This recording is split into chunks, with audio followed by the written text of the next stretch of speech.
Bonjour tout le monde. Oui, bonjour. Merci d'être avec nous aujourd'hui à notre atelier sur les enjeux de l'insecticide BTI sur la biodiversité. Mon nom est Danielle Dugré. Et le mien est Christiane Bernier. Nous sommes toutes les deux membres du groupe Coalition Biodiversité non BTI. On s'est donné comme but de protéger notre environnement, nos milieux humides et surtout de nous faire défenseurs des maringouins et des mouches noires qui, malheureusement, sont systématiquement éliminés au Québec par un insecticide qui s'appelle le BTI, qui d'ailleurs est une abréviation de Bacillus thuringiensis israelensis. Voilà, c'est de ça dont on va parler aujourd'hui dans cet atelier. Et nous allons commencer par un quiz qui pourrait vous aider à être un peu plus attentif à la présentation. Puis, nous espérons à la fin de la présentation que vous seriez plus en mesure de répondre aux questions. Voilà, donc on a 6 petites questions. Alors, la première question, c'est qu'est-ce que c'est que le BTI? La deuxième, pourquoi est-il épandu? Question numéro 3, combien y a-t-il d'espèces de moustiques au Québec et combien d'espèces piques? Numéro 4, quel rôle jouent les moustiques et les mouches noires? 5, les moustiques peuvent-ils transmettre des maladies comme le virus du Nil occidental ou les vers du cœur à mon animal préféré? Et 6, quelles plantes sont considérées comme répulsifs naturels contre les moustiques? On va en nommer plusieurs, mais si vous pouvez en retenir 3, on serait très content. Danielle, qui aime les moustiques et les mouches noires?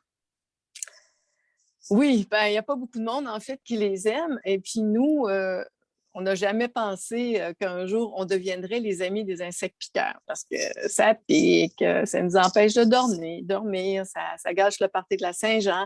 Alors, pourquoi donc venir à la défense d'insectes qui sont tannants puis qui sont considérés comme nuisibles?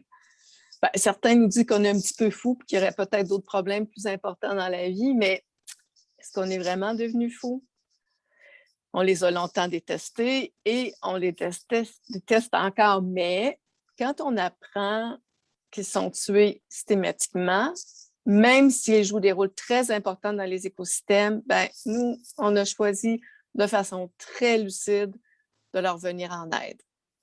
C'est sûr que c'est beaucoup plus facile d'aimer les belles libellules ou les bébés hirondelles et que ça ne fait pas trop sexy de dire que les maringouins sont importants pour la biodiversité, mais les mouches noires, les maringouins, d'autres insectes aussi, ben, nourrissent justement les insectes qu'on trouve beaux, comme les libellules et les bébés hirondelles.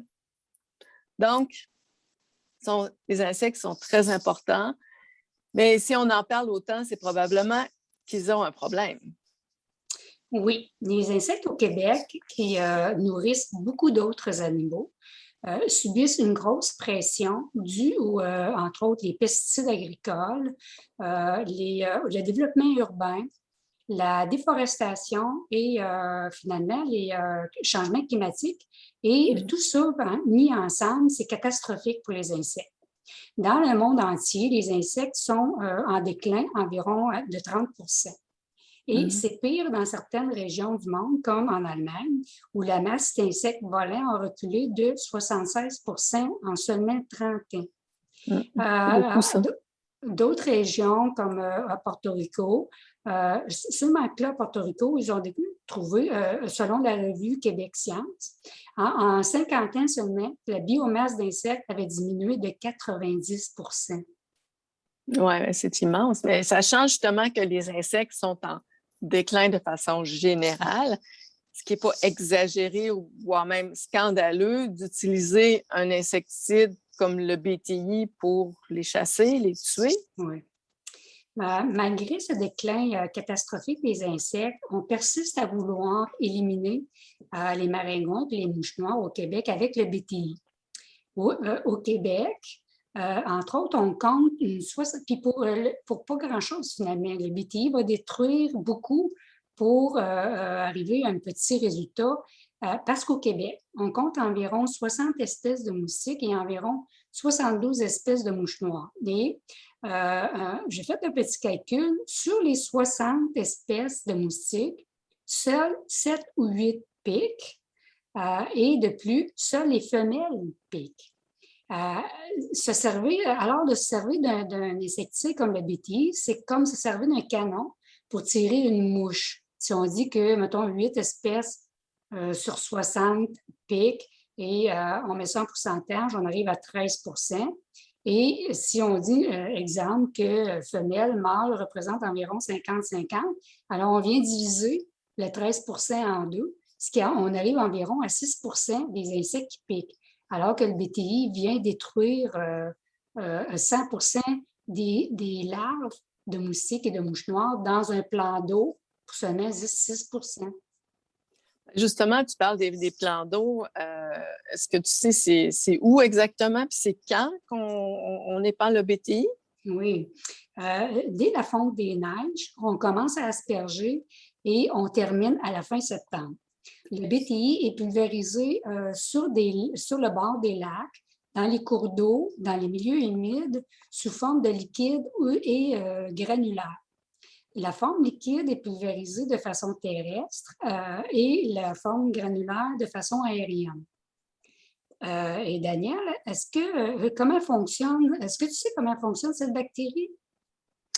Oui, bien, premièrement, il faut dire que le BTI en soi, c'est une bactérie qui vit naturellement dans les sols de plus de 15 pays, mais ça en très faible quantité.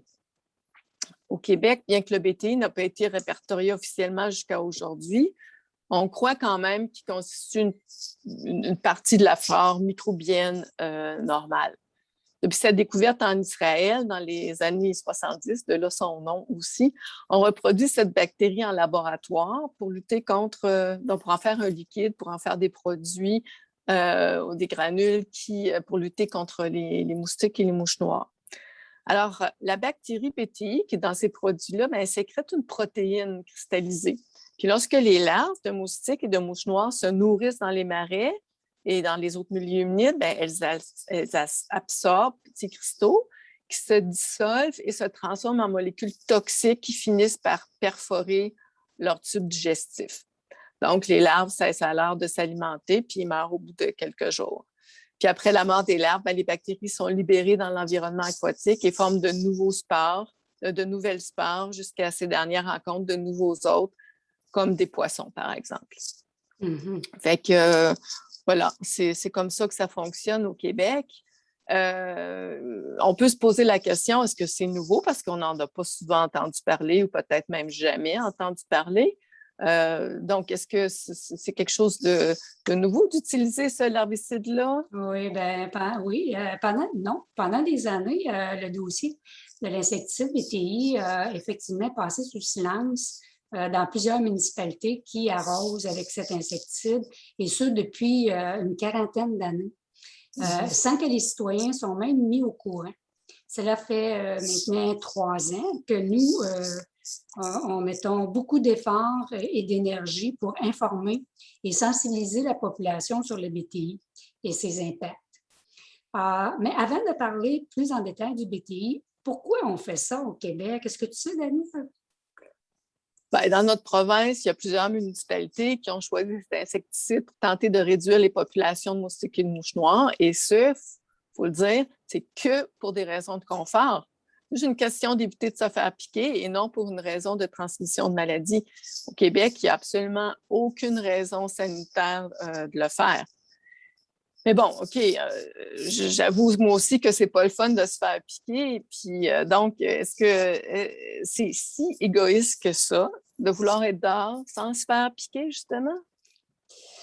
C'est sûr que c'est pas agréable de se faire piquer, personne n'aime ça. Mais le problème est qu'en voulant éliminer ces insectes-là, qui sont les maringouins et les mouches noires, mais on crée un impact négatif sur la biodiversité. OK, donc tu veux dire que ces bébites ne servent pas juste à nous écœurer, là, juste à nous tanner, là. Non. Exact. Les moustiques, mine de rien, ont plusieurs rôles. Ils servent entre autres à polliniser, Ce ne sont que les femelles qui se nourrissent de ça, donc qui piquent. Les mâles, eux, se nourrissent de nectar des fleurs des différents écosystèmes dans lesquels ils habitent et participent à la reproduction et à la survie de milliers d'espèces de plantes qui donnent vie à nos écosystèmes.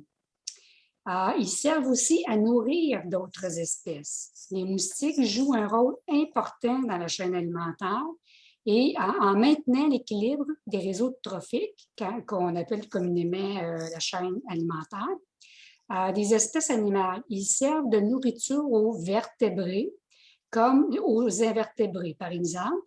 Ils servent de nourriture aux chauves-souris, aux oiseaux insectivores, aux poissons, aux amphibiens, aux araignées, aux salamandres, aux grenouilles, aux libellules, puis plus encore.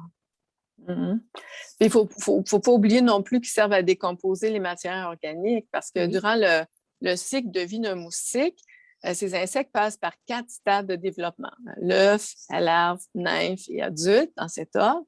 Puis pendant ces stades, ils remplissent différentes fonctions au sein de l'équilibre des écosystèmes. Et parmi toutes ces fonctions, on retrouve la capacité des larves à décomposer les restes de matière organique.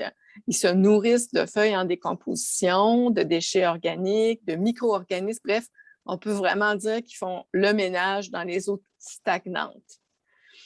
Et donc, c'est pour toutes ces fonctions qu'on comprend qu'ils aident à maintenir les écosystèmes en équilibre. Donc, je comprends qu'un monde sans moustiques ne serait pas idéal, aussi idéal que ça, mais que c'est pas parfait. Effectivement, leur absence entraînerait des conséquences directes et indirectes sur le bon fonctionnement et la survie de plusieurs autres espèces, entre autres celles des êtres humains. Pourquoi tu dis que le monde sans moustiques aurait un impact sur les humains aussi? Oui, à cause de l'utilité des moustiques, comme pour la pollinisation des plantes et l'équilibre des chaînes trophiques, tout est interrelié. Il ne faut pas l'oublier. Il faut être conscient que les êtres humains, nous, on fait partie aussi de ces chaînes alimentaires-là également. Donc, à notre avis, il faut plutôt chercher à apprendre à coexister avec les moustiques au lieu de chercher à les exterminer.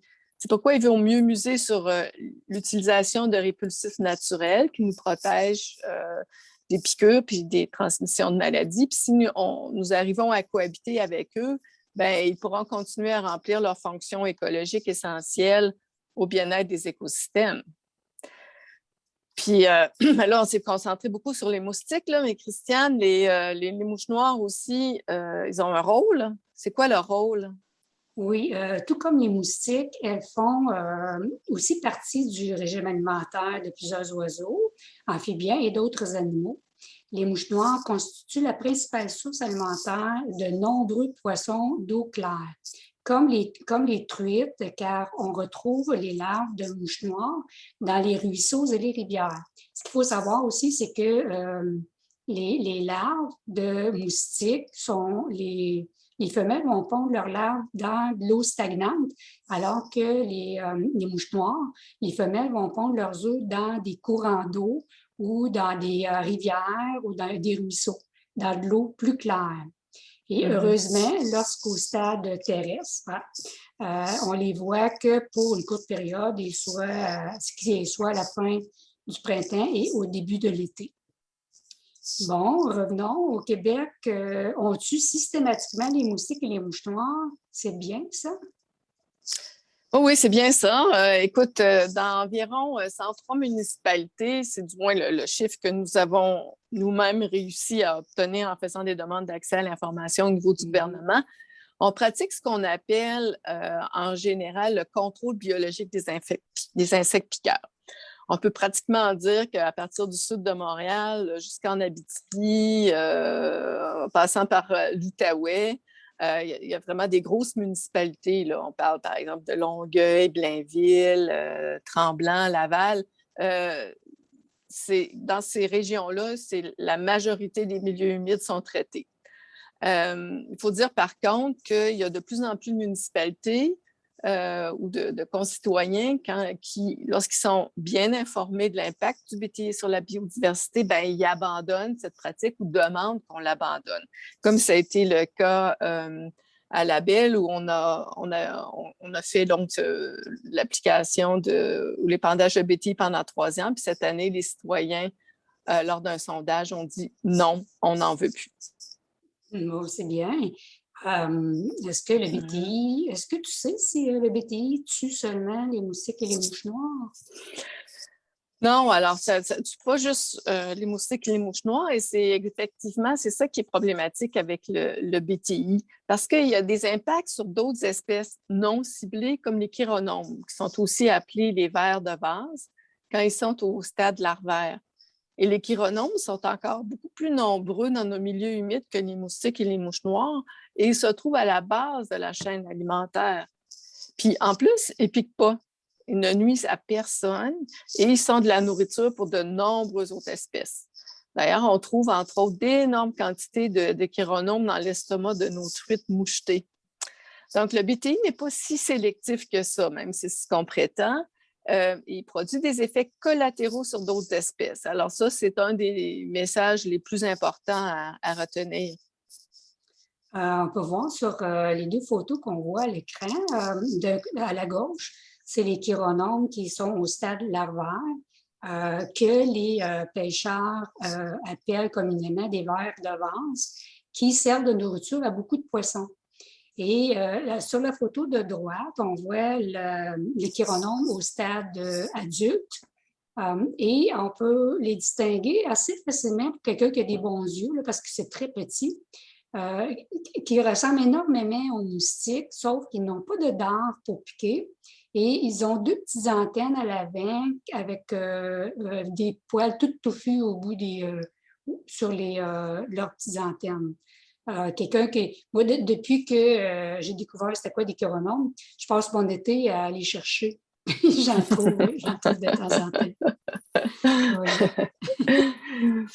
Ben là, on a dit que voilà, qu'il y a plusieurs municipalités qui font l'épandage de BTI. Ça se fait de façon terrestre et aérienne. Ça doit quand même être assez cher, ça. Donc, comment ça fonctionne? Comment sont financés ces programmes-là? Ces programmes sont financés par les contribuables des municipalités puisqu'elles demandent une taxe. Les municipalités demandent une taxe supplémentaire à leurs citoyens. Ces derniers payent de façon obligatoire, on précise obligatoire, même si les citoyens ne sont pas d'accord avec cet épandage. Les compagnies qui donnent ces services gagnent beaucoup d'argent avec ces arrosages de BTI. Par exemple, le contrat d'épandage de BTI a coûté 650 000 pour 3 ans à Labelle. Labelle qui compte, c'est une municipalité d'environ 2500 habitants, ce qui revient, ce qui coûte très cher par habitant. Et à Trois-Rivières, ça coûte 1,2 million par année. Que ça commence à faire beaucoup d'argent.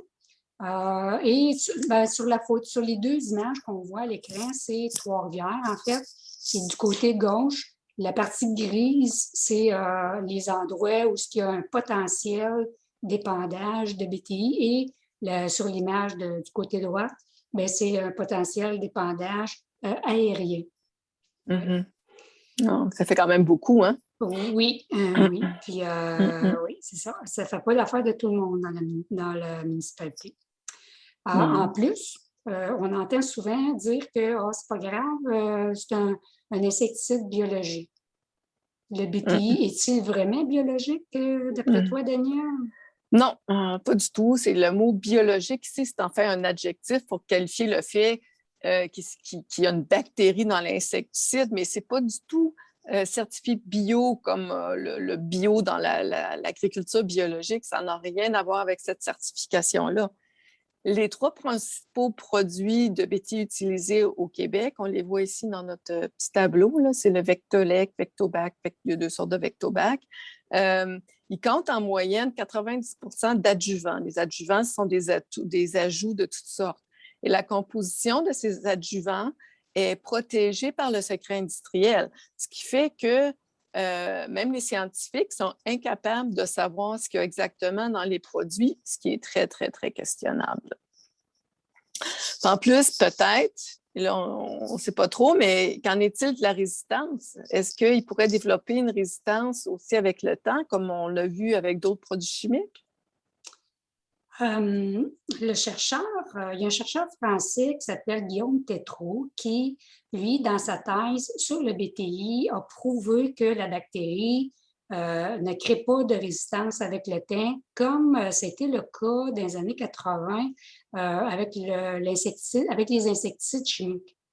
Sauf que on peut lire sur les étiquettes de la compagnie qui fabrique ces produits, eux mettent en garde sur des individus qui sont naturellement résistants aux larvicides.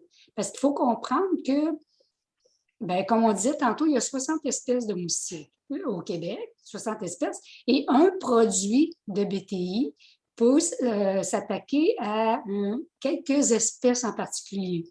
Puis, donc, il reste des espèces qui ne sont pas ciblées par ces produits et qui sont de façon naturellement résistants aux produits. Et ce qui pourrait arriver, c'est que ces individus-là, qui sont déjà naturellement résistants, peuvent finir par prédominer au sein de leur population si ces insecticides sont utilisés de façon répétée dans un même site. Mm-hmm. Ce qui pourrait devenir problématique un jour, peut-être. Ouais. Et puis, le BTI, est-ce qu'il va protéger contre les tiques? C'est une question qu'on nous pose souvent aussi, parce que souvent on dit tous les insectes piqueurs sont traités par le BTI, mais ce n'est pas vrai, non. Il faut savoir que le BTI n'a aucun effet sur les tiques qui sont porteurs de la maladie de Lyme. Donc, si les gens vont prendre une marche dans un boisé, dans la forêt, puis ils pensent être protégés parce que le voisin en question est pulvérisé au BTI, bien, ça peut induire un faux sentiment. Fait qu'au Québec, l'épandage de BTI n'a pour seul but que le confort personnel, rien d'autre, et ne vise que les moustiques et les mouches noires. Il faut se protéger de toute façon quand on est en forêt à cause des tiques. Et puis, à part ça, le BTI n'élimine pas 100% non plus des moustiques et des mouches noires. Donc, il va toujours en rester. Bon, maintenant, on voit que c'est un larvicide, un insecticide. Ça a des conséquences, ça a des effets collatéraux sur d'autres espèces non ciblées. Maintenant, on pourrait se demander, est-ce que tout ça, c'est vraiment permis? Est-ce que c'est légal de faire ça, surtout dans un monde où il y a un déclin vraiment majeur d'insectes? Mais au Canada, tous les insecticides utilisés sont homologués, doivent être homologués par Santé Canada. Or, cet organisme gouvernemental n'a pas mis à jour ces données sur le BTI depuis plusieurs années. Donc, les résultats des études scientifiques récentes n'ont pas été recensés. Ce qui fait que les études sur lesquelles se basent les positions de Santé Canada sont 18. Et en plus, les autorités gouvernementales provinciales, entre autres ici, c'est le ministère de l'Environnement, qui est responsable de délivrer des autorisations d'épandage, se basent sur cette homologation pour permettre des permis, pour émettre des permis d'épandage. Mm-hmm. Oui, et donc ça, c'est au niveau gouvernemental. Maintenant, la science, il y a quand même des scientifiques qui réagissent, mais il y a très, très, très peu d'études neutres et objectives qui sont réalisées par des organismes indépendants. La plupart des études sont financées par l'industrie même. Ce n'est pas juste le cas du BTI, mais c'est le cas de bien d'autres insecticides ou pesticides. Donc, ça veut dire que dès qu'il y a une étude qui conclut que le BTI peut avoir des impacts négatifs sur l'environnement, bien, ils sont tout de suite rejetés par d'autres scientifiques qui travaillent pour l'industrie ou sont dénigrés ou écrasés par des contre-études. Il y a un professeur de biologie à l'Université d'Ottawa qui, dans ce sens, disait, je cite, « Non seulement les études indépendantes sont rares, mais elles sont aussi sujettes à des contraintes financières majeures qui limitent leur portée. » Il y a plusieurs contre-études qui concluent qu'il n'y a pas de résultats significatifs de l'impact du BTI. Pourtant, l'absence de résultats non significatifs veut dire qu'on ne peut pas être sûr que le BTI a un impact. Non.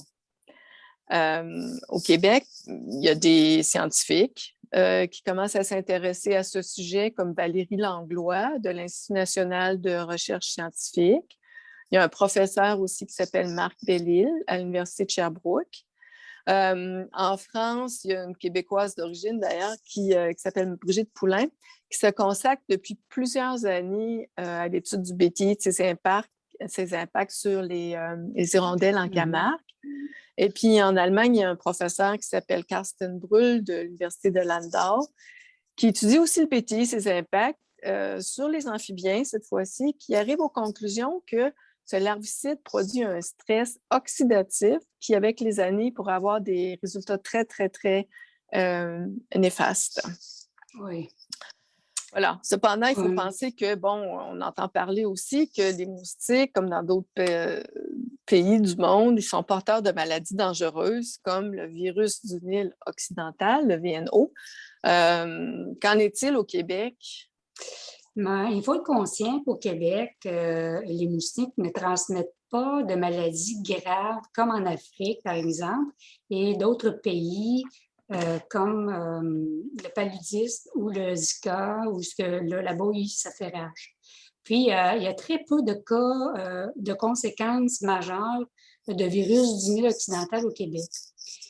Et si c'était le cas, le gouvernement ne laisserait pas les municipalités prendre la décision à savoir s'ils vont faire l'épandage ou non.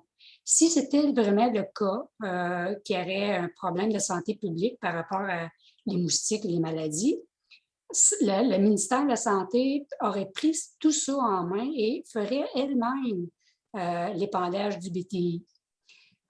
Et même lorsqu'on lit sur le site du gouvernement du Québec, il est bien dit, et je cite, qu'aucun épandage de l'herbicide n'est réalisé pour contrôler les moustiques porteurs de virus du Nil occidental.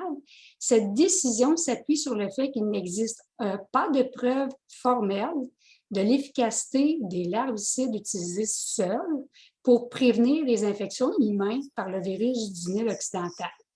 L'application des mesures de protection personnelle contre les piqûres de moustiques demeure le meilleur moyen de se protéger. Et c'est le gouvernement lui-même qui l'a dit.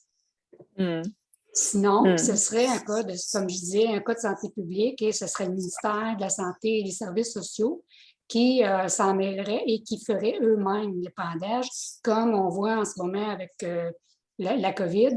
C'est une histoire de santé publique. C'est une histoire du ministère de la Santé et des Services sociaux et c'est eux qui s'occupent de la vaccination des gens.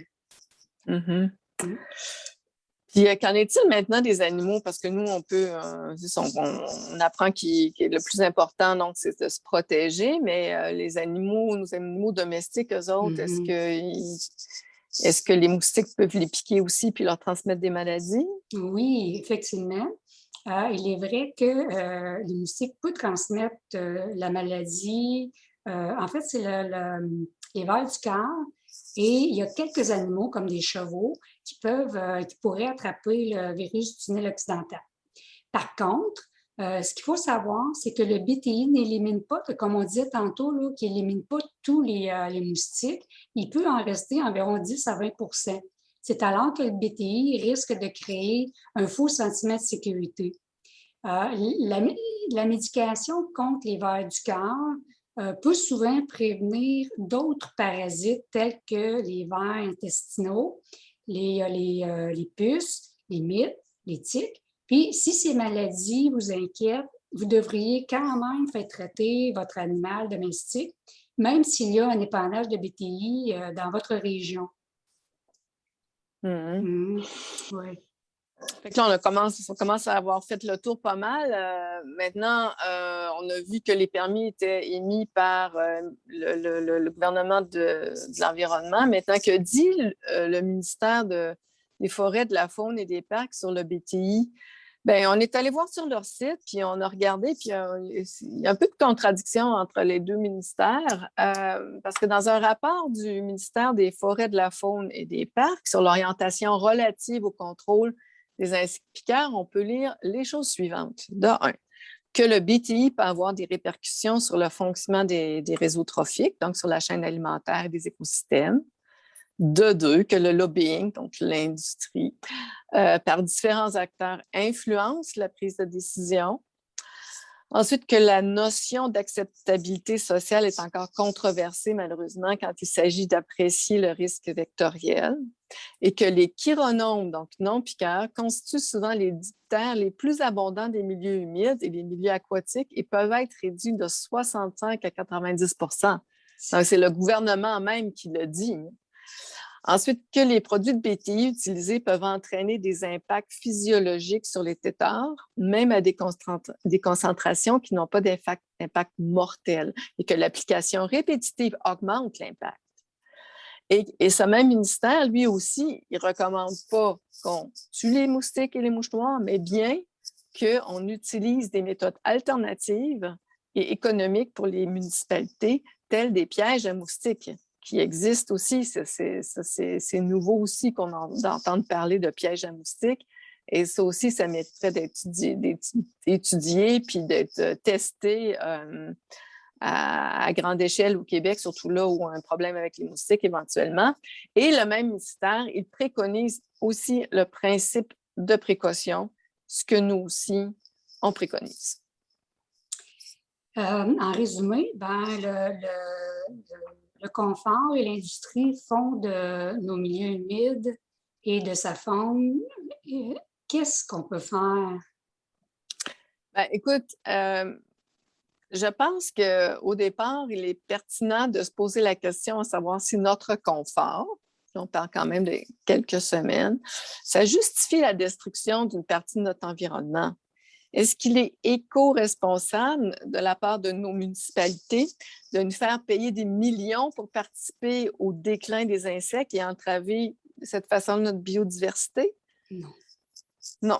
Alors, donc, je pense que chacun de nous a la possibilité d'intervenir auprès de sa municipalité et des concitoyens, puis de remettre en question ces programmes de contrôle des moustiques et des mouches noires. Et puis, on peut demander à nos élus que la population soit informée de façon objective et on peut encourager la promotion de méthodes de protection naturelles, car il existe des alternatives. Oui, effectivement, on a fait une petite liste. Entre autres, une chose qui est très à faire, c'est éliminer les sources d'eau stagnantes autour de notre résidence. Comme Daniel disait tantôt, les bornes anti-moustiques qui revient à un moindre coût, qui a un impact négligeable sur les milieux naturels et n'a aucun effet sur les chironomes dont on parlait tantôt. On peut adopter des hirondelles et leur faire une cabane. On peut adopter des chauves-souris et leur faire une cabane. Et dans les protections naturelles, il y a l'élément qui s'appelle la picaridine et qui est un répulsif naturel. À vaporiser, contenait au moins 20 de picardine et qui fonctionne aussi bien dans les milieux que certains produits à base de DEET. Il y a aussi de l'huile d'eucalyptus citronnée, qui est un autre ingrédient actif qui fonctionne très bien. La seule différence, c'est qu'il faut s'en mettre un petit peu plus souvent que des insecticides à base de DEET. Une chose que j'aime bien faire aussi l'été, de toute façon, il fait chaud, prendre son café sur le balcon, sortir une fan. Juste le vent de la fan fait que les moustiques n'ont pas le choix et ils débarrassent. Et il existe aussi certaines variétés de plantes répulsives qui, de par leur odeur, sont susceptibles de faire fuir les moustiques. Et il y en a plusieurs d'ailleurs. Il y a la citronnelle, le géranium, la lavande, la mélisse, le thym citronné, la basilic à petites feuilles, la menthe, l'eucalyptus, le romarin. Ce sont toutes des plantes très intéressantes à mettre sur notre balcon. Ça sent déjà bon sur mon balcon, là. Pour l'été prochain, là, je vois ça venir. Voilà, bon, écoute, en résumé, on peut dire avec tous ces arguments-là dont on a parlé dans cet atelier, on peut se poser la question, puis on a les réponses aussi, c'est pourquoi ne ne plus faire la guerre aux moustiques. Alors, parce qu'au stade larvaire, ils filtrent l'eau. Parce qu'au stade adulte, ils pollinisent les fleurs et servent de nourriture à plusieurs autres animaux. Puis parce que d'autres espèces d'insectes de la même famille sont directement affectées par les insecticides utilisés contre eux, c'était le cas des chironomes, et parce qu'ils font partie de la chaîne alimentaire et que d'affecter la chaîne alimentaire n'est jamais une bonne idée. Et parce que l'insecticide utilisé cause des effets directs sur les têtards de la grenouille. Et puis parce qu'un insecticide en appelle un autre. Et puis parce que les produits utilisés sont composés de plus de 90 d'adjuvants protégés par le secret industriel. Ça veut dire qu'on ne sait même pas ce qu'on jette dans nos cours d'eau puis dans nos milieux humides. Et puis parce qu'il existe des alternatives. Bon, notre point de vue n'est pas de prétendre que les BTI, c'est la source de la chute drastique des insectes et des oiseaux dans le monde, mais nous prétendons qu'ils y contribuent et n'aident certainement pas. Avec le BTI, on vient ajouter une couche supplémentaire sur le problème de la disparition des insectes. Nous pensons qu'il faut changer notre attitude envers les insectes, qu'ils piquent ou non, et d'arrêter de les voir comme des monstres, des vampires et des gâcheurs de party. Il faut apprendre à les valoriser et à les respecter en vue de protéger notre biodiversité. Et c'est pour ces raisons que nous demandons aux élus, au gouvernement, de stopper l'épandage du BTI et d'appliquer le principe de précaution. Mm. Oui, voilà. et, bon, on est rendu au quiz, en fait. Oui. Et à répondre au quiz, oui. Alors, ce que je propose, c'est que je te pose la question et que tu répondes, Daniel. OK, vas-y. OK. Daniel, qu'est-ce que le BTI? Voilà. Donc, le BTI, c'est une bactérie du nom de Bacillus thuringiensis israelensis. C'est un ingrédient d'un larvicide utilisé systématiquement au Québec pour tuer les larves de moustiques et de mouches noires dans le milieu humide, dans des programmes faussement appelés contrôle biologique d'insectes piquants. En tout cas, du moins, pas dans le sens de la certification bio-agricole. Mais même biologique, le terme est assez questionnable, sachant que en moyenne, 90 des ingrédients sont cachés par le secret industriel. On ne sait pas ce qu'il y a dedans. Oui, effectivement. Pourquoi est-il épandu? Ben, que pour des raisons de confort. Au Québec, il n'y a aucune raison sanitaire, aucune mesure sanitaire qui justifie l'utilisation du BTI. Donc, c'est just for fun. Et combien d'espèces de moustiques il y a au Québec? Et combien de moustiques, combien de ces moustiques piquent?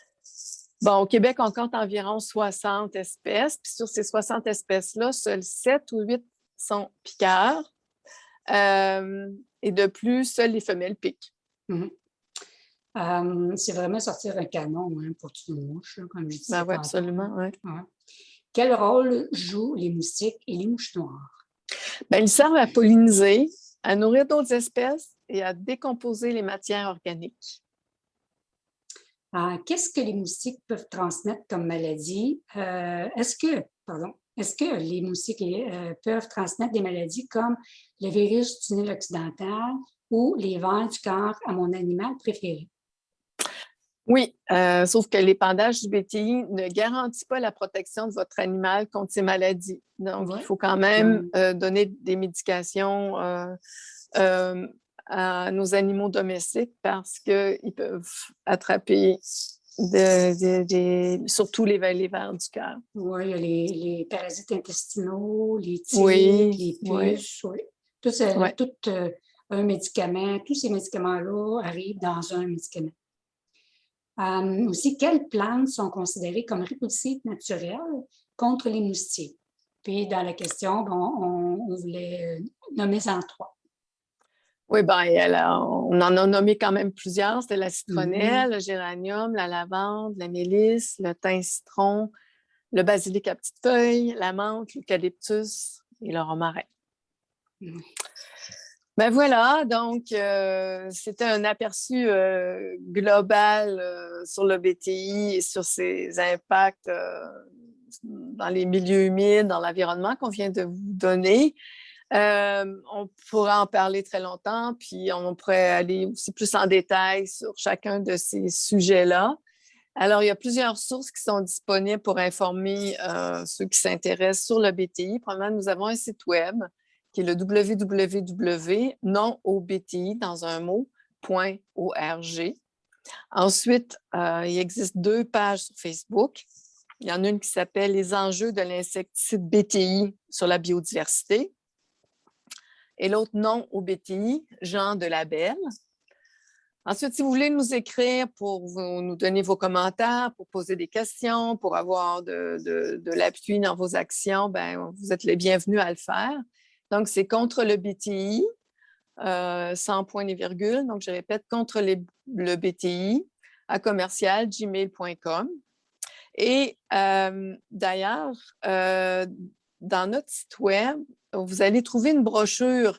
On la voit ici sur la diapo à droite complètement. C'est une brochure qu'on a réalisée pour pouvoir distribuer à nos concitoyens qui sont concernés éventuellement par des programmes d'épandage de BTI ou bien tout simplement parce qu'ils veulent s'intéresser à la problématique.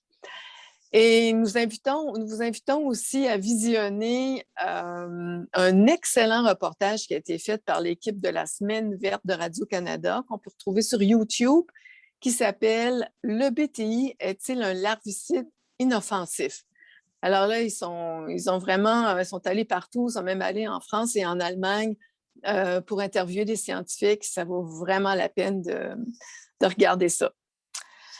Et puis bon, après, on a beaucoup d'idées pour valoriser les insectes piqueurs. Alors, on pourrait même penser dans les milieux humides de faire des sentiers d'interprétation des moustiques pour expliquer le rôle de ces insectes.